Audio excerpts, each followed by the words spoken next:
The West. It's more than a landscape. It's a vital part of the American character. For it's in these mountains where men became legends. It's in these canyons where the wildest dreams came true. It's in these waters where the world rushed in and changed the course of history. Yet there was a time when this land belonged to Mexico. How it became part of the United States was the result of a war that's misunderstood by many and forgotten by most. Modern generations have been taught to be ashamed of the role of the United States in the Mexican War, and so it's something that is more or less repressed in the national memory because we don't want to be reminded of how beastly we behaved toward the Mexicans. Mexicans have and still refer to the war as the North American invasion, but the point is not who was right and who was wrong in the war. It was a watershed in the growth and development of Mexico's nationalism. When people discuss the Mexican War, they tend to couch it in terms like it's the dress rehearsal for the Civil War, and that's true. Yet, even if the southern states had never made their bid for independence, the Mexican War would have been a milestone in American history, an event that needs to be understood within the context of its own time and place. The Mexican War is significant in its new ground that it breaks for the American people. This is the first war our regular professional army got to test itself. It's the first time the United States successfully invades a foreign country and maintains a sustained major series of campaigns in that country and eventually occupies that country's capital. It's the first time we use war correspondents that actually report from the seat of war the events and characters of the war to the American general public. It's the first time that photography is ever used to capture some of the images of the soldiers and the climate of the war. And it's really one of the first wars where there's a great aftermath of writing and reminiscence about the war that is made available to the general public as well. Among those who wrote of their war experience was Ulysses S. Grant, one of several junior officers who got their first taste of war in Mexico and later would become heroes in the American Civil War. The Mexican War was one of the most unjust ever waged by a stronger against a weaker nation. Ulysses S. Grant. The Mexican War was rooted in a number of causes, but the most central cause was the issue of Texas.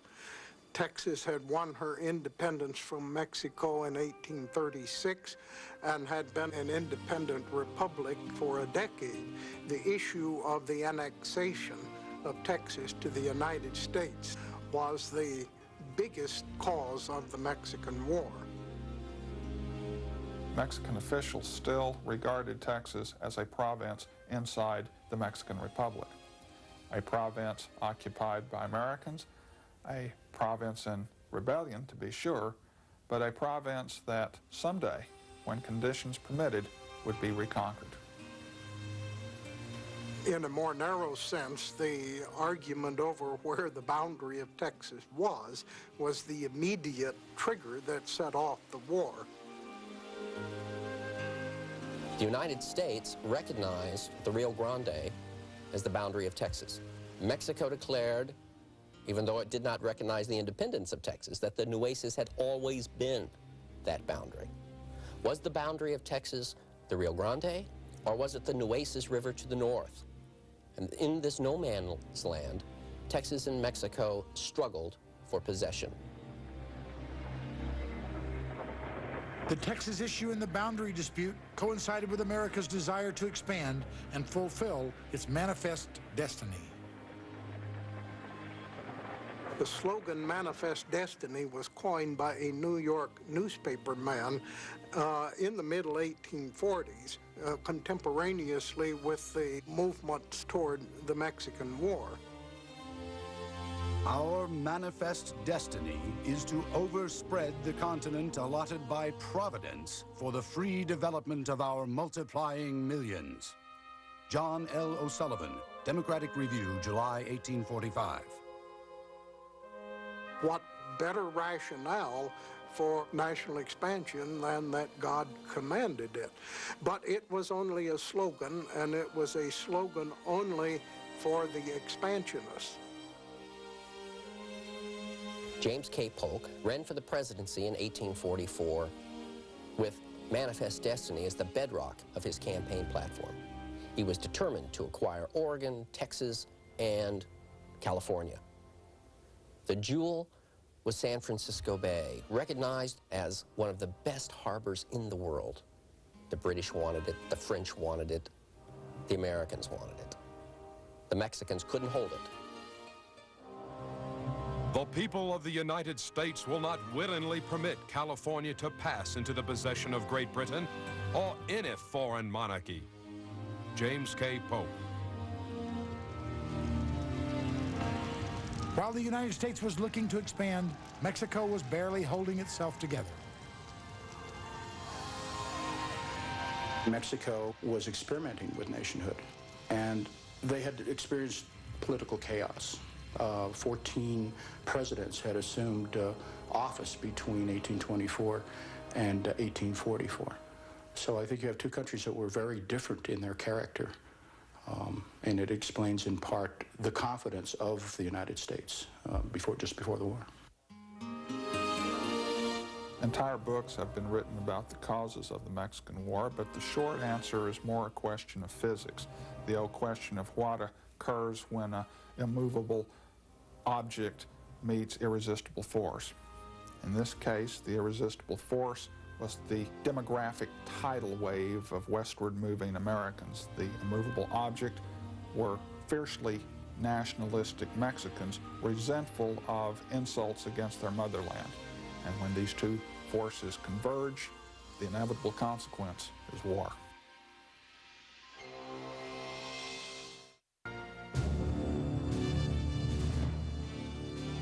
Though the chief causes of the Mexican War were simple enough, the events leading up to the conflict are a bit more complex and controversial. Mexico had always maintained that the mere annexation of Texas would be sufficient cause for them to declare war, and Texans took them at their word. Indeed, by the terms of the Treaty of Annexation, the United States had to promise to dispatch troops to the Texas border to defend against the promised Mexican invasion. General Zachary Taylor is sent down with a small American army, all regular, and arrives at Corpus Christi and establishes what's called the Army of Observation. His job is basically just to raise the flag, show the American claim, and watch and see what happens. President Polk did not intend a war with Mexico to satisfy his expansionist platform. He truly believed that it was possible to negotiate a settlement of all of the issues that were dividing the United States and Mexico. President Polk appointed John Slidell as a special emissary to go to Mexico and negotiate a settlement of the grievances. Slidell was authorized to pay $3.25 million to the Mexicans to settle the boundary dispute at the Rio Grande River. And he was authorized to pay another $30 million for California and New Mexico. Mexican patriots were outraged. They declared that any government that even negotiated on the question of giving up land to the United States should be immediately overthrown. Slidell was totally frustrated in his mission. We can never get along well with these people until we give them a good drubbing. John Slidell. Polk wanted to recommend a war stance to the Congress and was advised by Secretary of State not to. Basically, what he got back from his advisors was, let the Mexicans make the first move. Polk would make it easy for the Mexicans to make their move. President Polk instructs Taylor to move further south. and he marches down to the Rio Grande and establishes Fort Texas just across the Rio Grande from the Mexican border town of Matamoros. It was by this provocative act, historians have since said, that President Polk purposely brought on war. He knew the Mexicans would fight over this territory. Taylor's troops were the bait to bring on an action north of the Rio Grande. On the north side of the river, the Mexicans ambush 63 American dragoons and kill, capture, or wound the entire force. This was the American blood shed on American soil that Polk alludes to in his war message to Congress. Mexico has passed the boundary of the United States, has invaded our territory, and shed American blood on American soil. James K. Polk, War Message to Congress, May 11, 1846. Even after American troops had been fired on by Mexican soldiery, Polk had a very difficult time getting his war resolution through the Congress. There were so many currents going in so many directions, having to do with national expansion, having to do with slavery, having to do with the morality of going to war with our southern neighbor. One example of the kind of opposition that Polk faced, a new congressman from Illinois named Abraham Lincoln, introduced what came to be known as the spot resolutions. The House of Representatives desires to obtain a full knowledge of all the facts which go to establish whether the particular spot of soil on which the blood of our citizens was so shed was or was not our own soil at that time. Congressman Abraham Lincoln. Well, that was an awful difficult thing for the administration to prove. And although Lincoln made few friends with his spot resolutions, he did embarrass the government. Lincoln wasn't alone in his opposition to the war. Many New Englanders, like former President John Quincy Adams, saw the war trumped up to serve the needs of the slaveocracy, he called it. He envisioned a nation that would be controlled, in his words, by slave owners and slave breeders. Slavery as an institution had to expand to survive. Everyone knew that. Cotton agriculture used up the soil at a prodigious rate. The slaveocracy was determined to expand the boundaries of slavery, and the greatest support for war against Mexico and territorial acquisition was in the South. Perhaps the most eloquent protests against the slaveocracy and the war came from Henry David Thoreau of Walden Pond. His opposition to both would form the basis of his classic essay, Civil Disobedience. The government itself, which is the only mode which the people have chosen to execute their will, is equally liable to be abused and perverted before the people can act through it. Witness the present Mexican War, the work of comparatively a few individuals using the government as their tool. Henry David Thoreau. But war fever would grip the nation, quelling any significant dissent. It's rather interesting that before Polk could even declare war, the major battles of the war have already commenced, Palo Alto and Resaca de la Palma. And it was probably a blessing in disguise for Polk that when word came back up that there was actual major battles going on, that they were brilliant American victories. It just made the whole process of the declaration of war and mobilization of extra troops much more appealing to the Americans.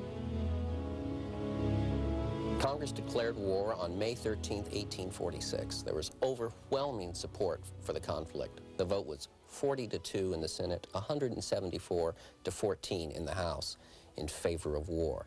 This war was enthusiastically supported throughout the entire nation. Let our arms now be carried with a spirit which shall teach the world that while we are not forward for a quarrel, America knows how to crush as well as how to expand. Walt Whitman, editor, Brooklyn Eagle. If you're sitting home in Indiana and you're told you're going off to fight all the way to the halls of Montezuma, the appeal is there. Suppose we should be victorious and gaily enter the city of Mexico, and entering the halls of Montezuma, throw our wearied limbs beneath the canopy of pure gold. The rest you can imagine. How sublime, how pleasing the thought. Chatham Wheat, Tennessee Volunteer. There's a wonderful phrase in this period called seeing the elephant. And that's to go off and find adventure, and a good number of Americans for the first time, and probably the last time in their lives, get to see the elephant in a big way in Mexico.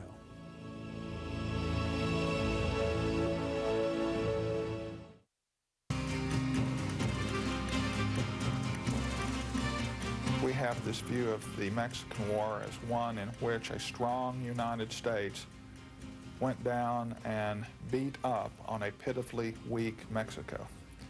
The reality was quite different. In every major battle of the Mexican War, Mexico held alarming numerical superiority. But on the side of the Americans was a small and well-trained army. The regular army of 1846 was a professional army led by professionally trained officers who had graduated from West Point. In every battle of the Mexican War, the regular army units performed splendidly. It's important to note that the military preparedness of Mexico was different from that of the United States. Mexico's army was antiquated. It was perhaps a throwback to the old colonial element in which the way one became an officer was to buy his way to the title or to inherit it by way of family birthright. Highly placed Mexican officials knew the weaknesses of their military. It was big, but not necessarily better. It was overstaffed, it was undersupplied, and poorly trained. American military superiority was immediately apparent in the first two battles of General Zachary Taylor's campaign, Palo Alto and Resaca de la Palma, on May 8th and 9th, 1846. There was a great deal of personal gallantry shown and the most enthusiastic and determined spirit both in officers and men. But the light artillery was the backbone of our success. Colonel Joseph G. Totten. American cannon provided the vital edge in almost every major battle of the Mexican War. Artillery really came into its own during this war and thereafter became a vital component of the American military establishment. After these two quick victories, Taylor crossed the Rio Grande on the 18th and occupied Matamoros. There he waited for the arrival of volunteers, many of whom were destined to leave behind a shameful war legacy. Eventually, a disgusted Taylor would send these volunteers back home, but not before they would help him achieve his objective to take Monterrey. The military significance of taking Monterrey are twofold. First of all, it's one of the largest cities in northern Mexico. It is also a strategic point leading into the Mexican interior. To take Monterrey means you control the road going down to Mexico City. Marching to Monterrey exposed Americans to the real enemy. Many American volunteers joined up in a fever of patriotism. But once they arrived in Mexico, American volunteers are brought up short by the harshness of conditions that they find in Mexico. Dysentery, yellow fever, a disease that the soldiers called the black vomit, these killed more soldiers than Mexican lead. But if the common soldier was to endure these hardships, there was no better man to share them with than General Zachary Taylor. Taylor was easygoing and popular. Old Rough and Ready, they called him. The sort of citizen soldier that the people admired. He was the common man in military uniform. He was not a West Pointer. He was a hero of the War of 1812. He was a Westerner. He was a very plain, folksy person, and his men loved him. What a marked exception to generals. How little of the pronoun I about him and all his acts. It is this noble modesty that dignifies the general and attaches him to all his officers and his men. His soldiers will ever love him. Lieutenant John James Peck.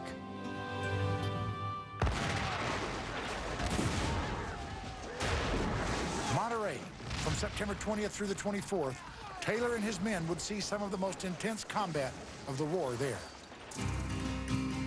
Monterey is ours. I can hardly describe to you with my pen what difficulties, dangers, and labors we have gone through to gain it. I hope I have now seen my last battle. Peace must return to us, and God grant that we may never again have to lift our arms against another people. From the letters of Lieutenant Napoleon Dana. Taylor let himself be talked into an armistice, which did not have the backing of the administration. And that armistice allowed the Mexican army to escape, so that Taylor had nothing to show for all of the casualties except the city of Monterey. President Polk endeavored to replace him primarily because the press that Taylor was getting was so good that they ordered him to stop his campaign so that it would take away from the luster that he was gaining in the press. Taylor at that particular time was hoping to become President of the United States. So from Polk's perspective, just let Taylor sit down there at Monterey and wither away, and let's win the war some other way. And military advice increasingly concentrated on a short overland campaign from Veracruz to Mexico City. General Winfield Scott was to lead this new campaign and ordered the best of Taylor's men to Veracruz.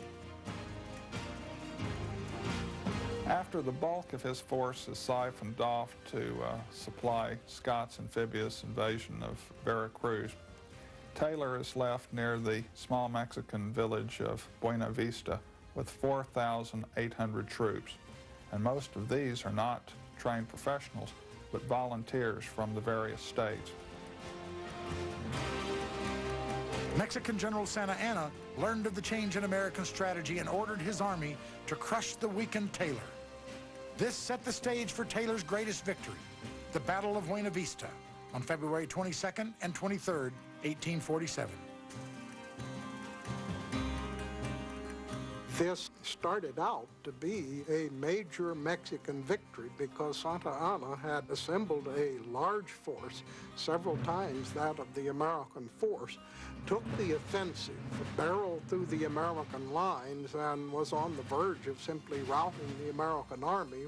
The American troops recovered.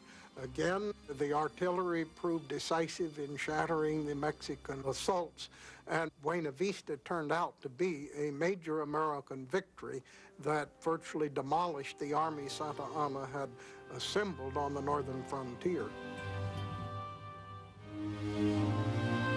The Battle of Buena Vista climaxed Taylor's campaign in northern Mexico and helped him win the presidency a year later.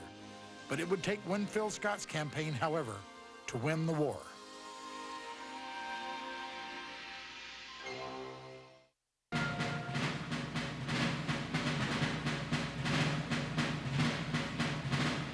While Zachary Taylor was leading his successful campaign in northern Mexico, President Polk had sent General Stephen Watts Kearny and the Army of the West to occupy New Mexico and California.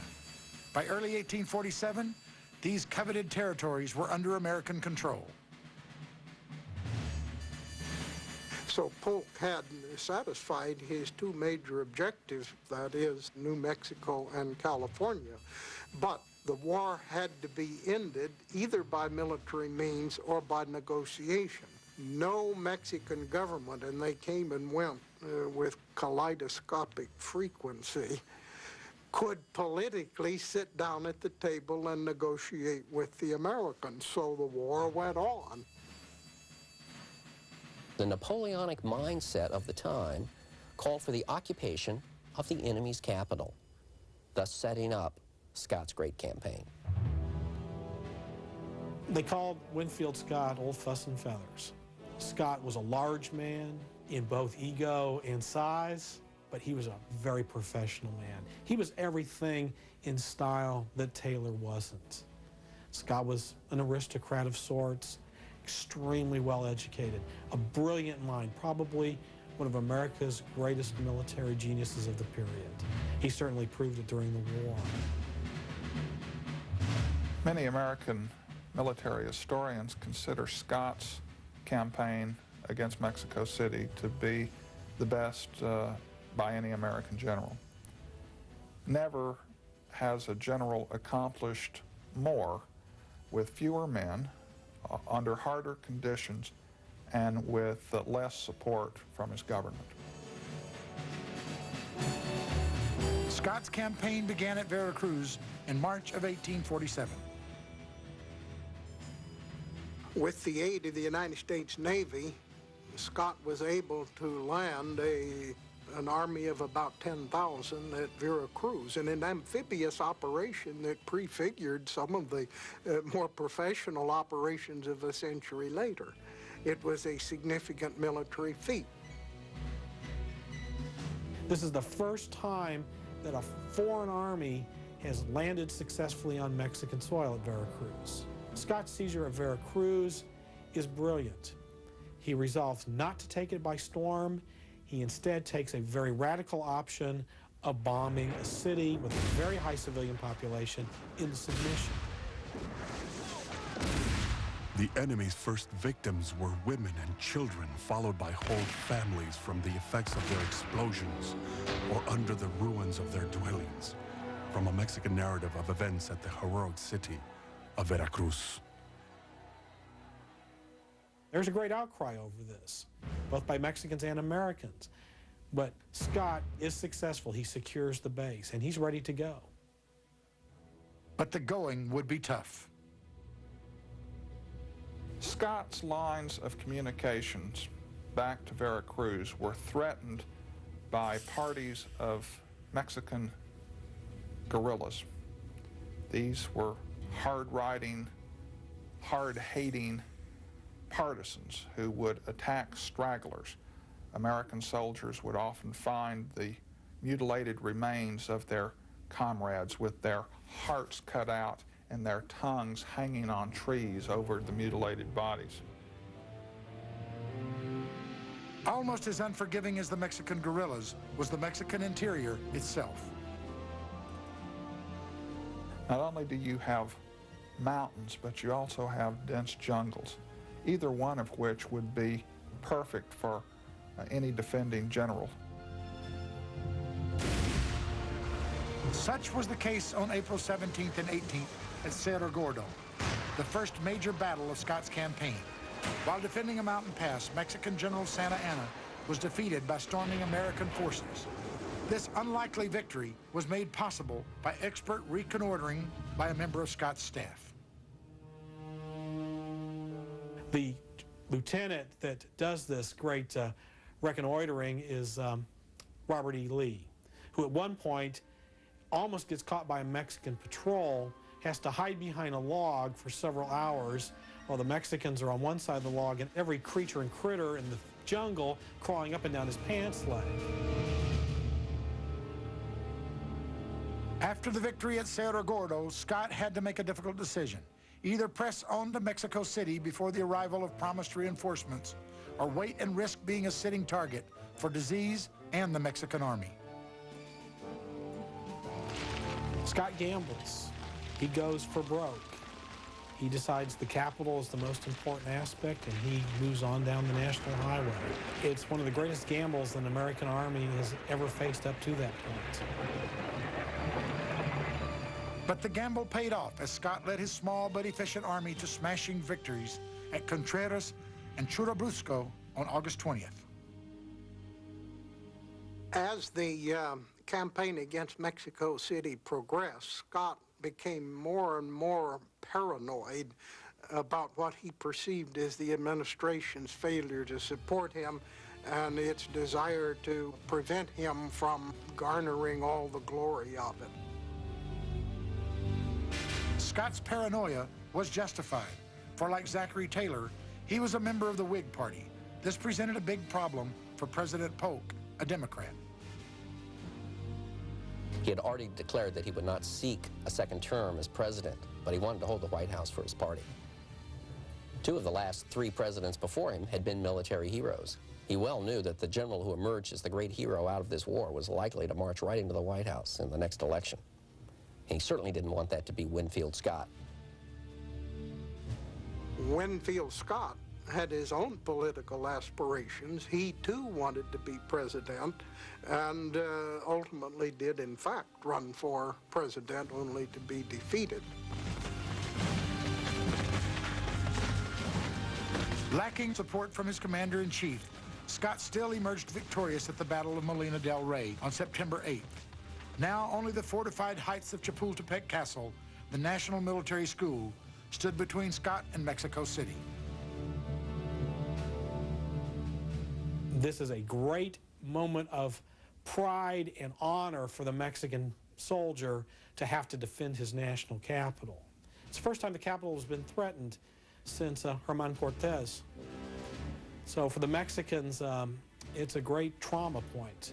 And for the Americans, it is going to be a very near-run thing to accomplish.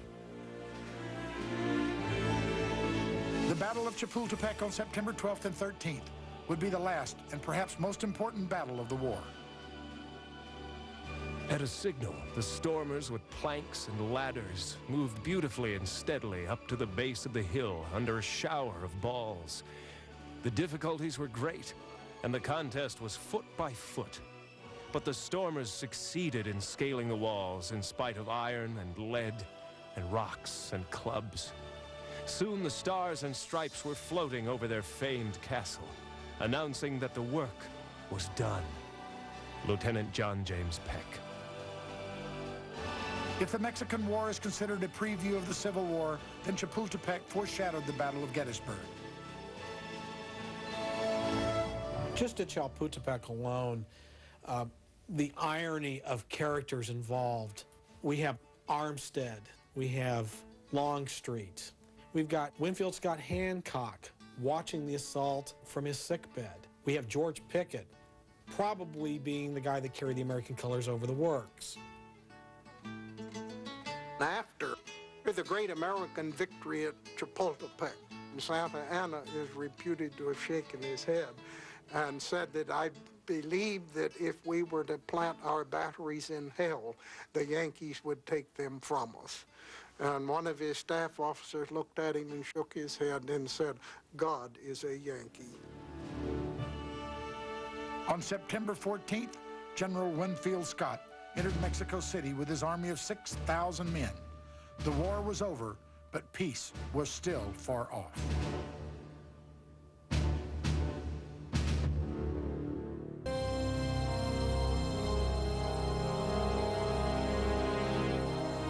When Scott occupied Mexico City in September of 1847 and Santa Anna fled the country, the war was essentially over. But there was no one to make peace. Nicholas Trist, our negotiator, had traveled with the general, but he had no one to negotiate with. And for 5 months, the search for someone to sign away on the conquest of northern Mexico continued.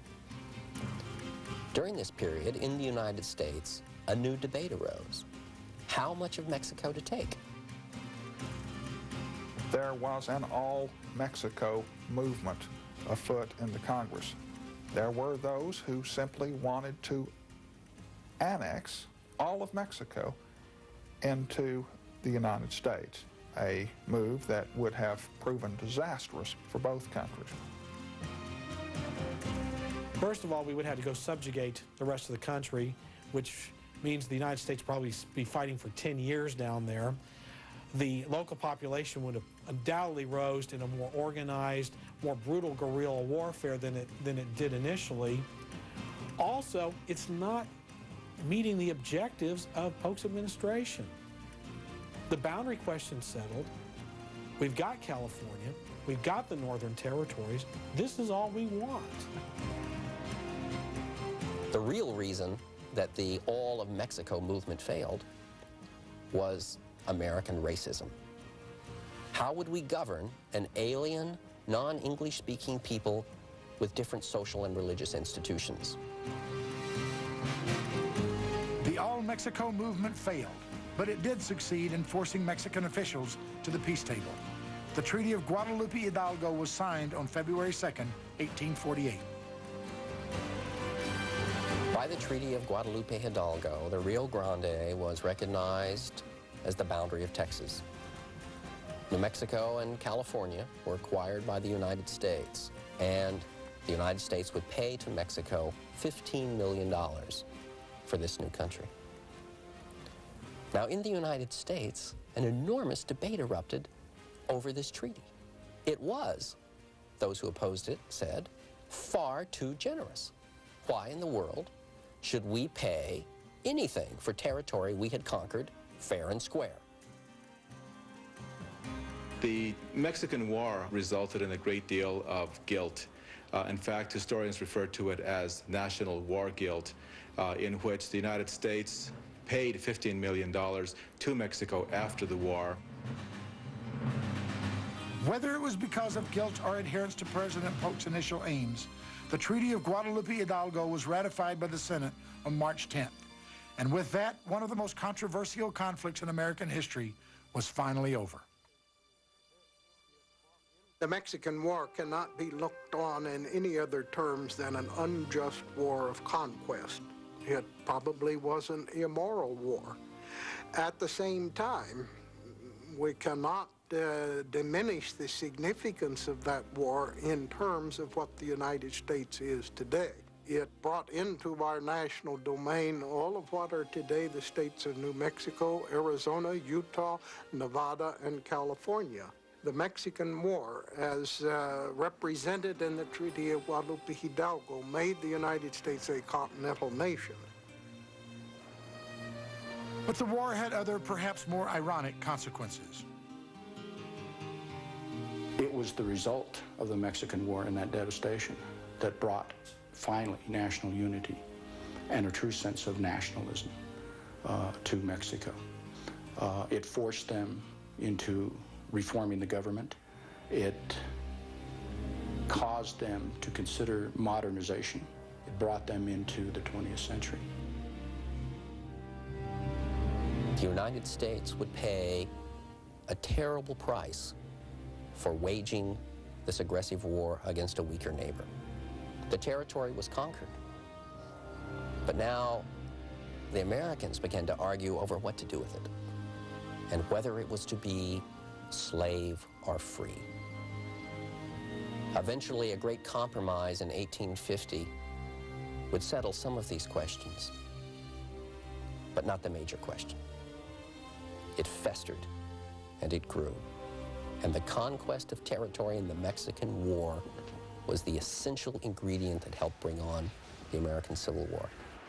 The poison that seeped in to the American body politic would eventually destroy the Union and lead to the deaths of 600,000 young American men. There was a terrible price to pay indeed for the conquest of the West.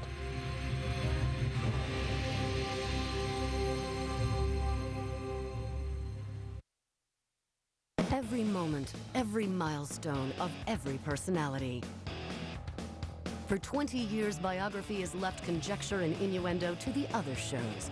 You know, the ones that come and go.